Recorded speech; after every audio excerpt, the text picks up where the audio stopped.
honest na lang, na-disappointed talaga ako. Binigyan ko na kayo ng 2 weeks. 2 weeks! Na pag-prepare sa inyong recitation. Pero ito lang ang binigay nyo sa amin. Binabasa nyo lang naman yung slides. Kahit i-explain, hindi pa maibigay. Kaya guys, please, seryosohin nyo naman ito. Di na kayo grade school. High school na kayo. Kaya Jamie, umayos ka. Next reporter, please.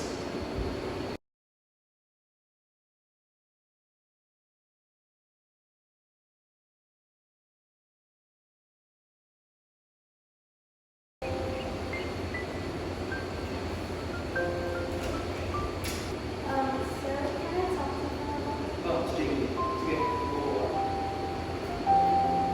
ano ba yan, Miss Jamie?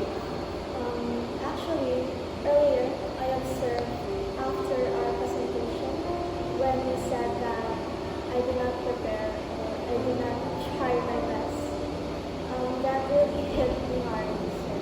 And honestly, I feel humiliated, embarrassed, and even ashamed because I know that I did try my best and we all did our part in the presentation.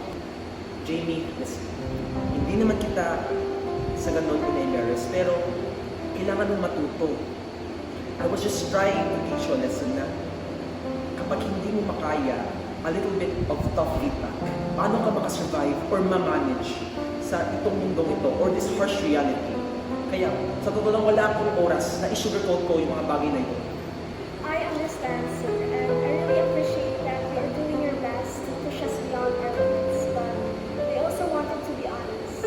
I need an environment that makes me feel safe, respected while I am learning.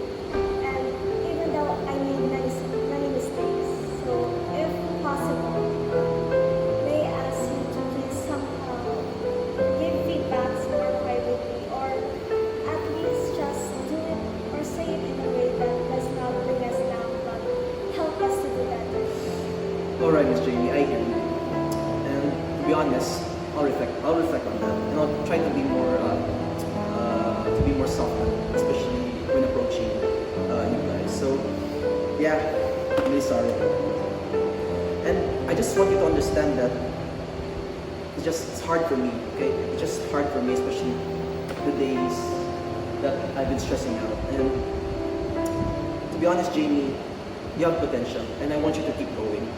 But not just as a student, but as a person as well. So, thank you for talking to me. Thank you so much for understanding, sir. And I wanted to tell you that we really wanted to learn from you.